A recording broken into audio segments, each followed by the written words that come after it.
What's up, petrol heads? Glad to see you back on Lost In, where we dig deep into the stories behind the metal. Today we're talking about a car that dared to be different.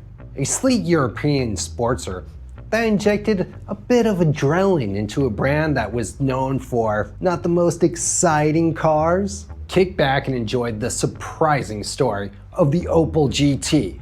This is Lost In. Let's go.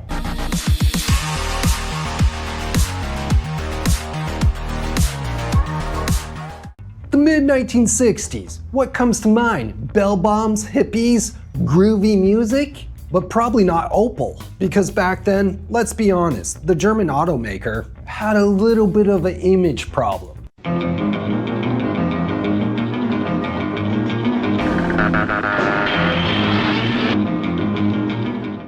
Their cars were functional, reliable, sure, but exciting? No. Pretty much about as exciting as a beige wall. Stare at that all day. Opel knew they needed a shakeup.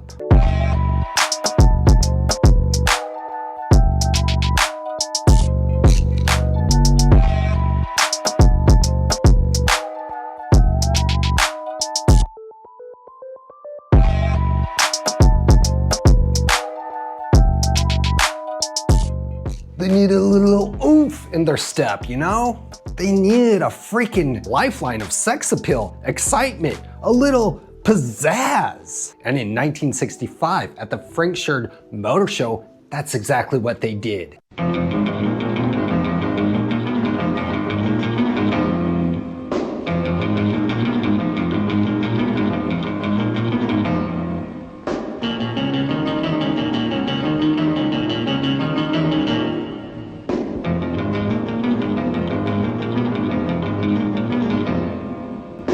Dropped a bombshell, unveiling a beautiful experimental coupe simply called the GT. Just look at this thing. Beautiful, sporty, a complete departure from what Opel was doing at the time. Underneath that gorgeous skin though, well, it was pretty much just a Cadet, or here in Brazil, a Chevette. Although the engine was a little bit more punchier for the times. But not really. But the real magic was in the design, penned by none other by ex-Corvette designer Claire McKinchin. This was Opel's first two-person sports car in over 40 years. And it was also said that they ripped off Corvette. I think they were made differently, so they had no connection back then.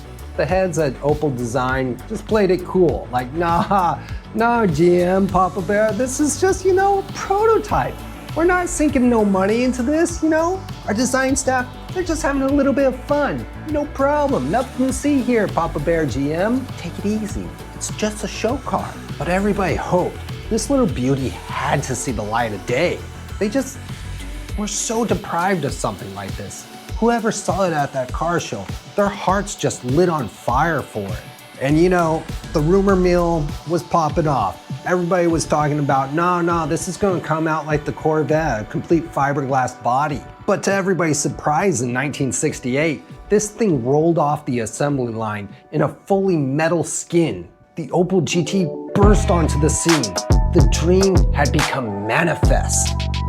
Oh, nice. And it beat the Capri to the punch 2 years early. And the Capri, it had legs, multi-generations, it lived on. But the GT, well, let's just say, not so much. You could even get it with a total fuel-efficient 1.1 liter. Don't do that, that's never good. It produced a modest 67 horsepower, but that was like driving a Fusca or a Volkswagen Bug. But to reality, most people were ordering the 1.9 liter. It offered 87 to 89 horsepower. And even with the bigger engine, the GT wasn't exactly a landmark in the speed record zone. 0 to 60 in just about 10 seconds, and a top speed of like 120. But these old cars, they weren't all about power. There was a little je ne sais quoi in the design, in the elegance of it. A cool uncle's car. The GT had some tricks up its sleeve. Independent front suspension that gave it excellent handling. And there were these amazing swivel headlights. They weren't pop-up, they were swivel up. They're so cool.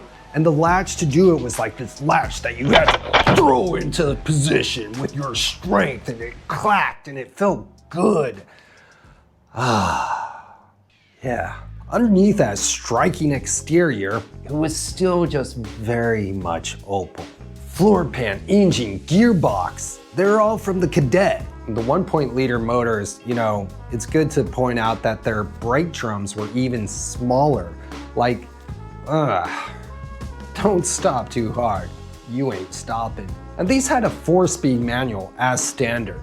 But for the fancier taste, the 1.9s could have a 3-speed automatic. Not cool. When the GT finally hit showrooms, it was an instant sensation. Opel wanted to build 60 cars a day, but demand quickly doubled. Success! Now this wasn't as simple as just cranking up the machines and stamping out more metal, no. The body shows were produced by Parisian company Chauchan, while Brusselot and Lotz, also in Paris, handled the body trim and painting. The GT's popularity was so huge that Opel had to help finish cars at their factory in Bochum, Germany. Talk about a logistics whirlwind. Oh, dizzy. The big part of the GT's early success was that the availability through Buick dealerships.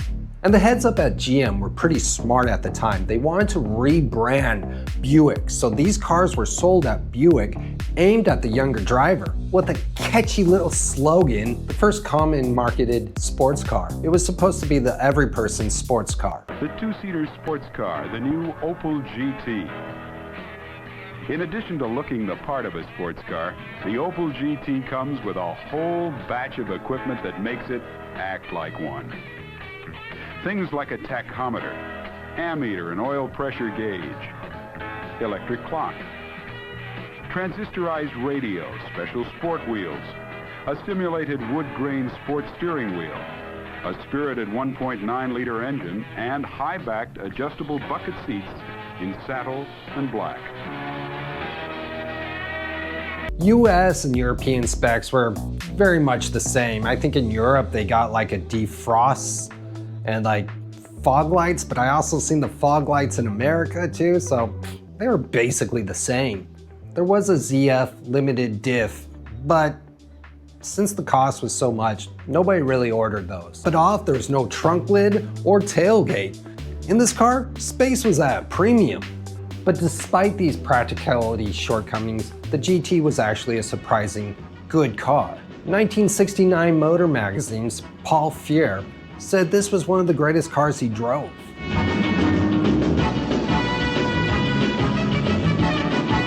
He said it was extremely well behaved and really praised the handling and the way it held the road. He even kind of like went on about the very nice rack and pinion steering that it had, giving it even more high praise, saying it was really pleasant and enjoyable car to drive. Yeah. Sales started strong, but by 1969 and 71, the writing was on the wall. The initial buzz was dying out. To rekindle their fire, Opel introduced the GTJ. Bit of a mouthful. It was a more stripped down version. Getting rid of all the chrome, offering only the 1.9-liter, it was supposed to be a cheaper model. The GTJ gave sales a bit of a bump, you know, a little, but not much. At this time, tougher impact regulations also were introduced into America. That these test dummies are me, or you, or someone you love. Watch. The car is traveling at 35 miles an hour. A fraction of a second later, the unrestrained occupants begin their crash. In that critical moment, had the people been provided with sufficient restraining protection, their chances of being killed or seriously hurt would have been greatly reduced. Like that.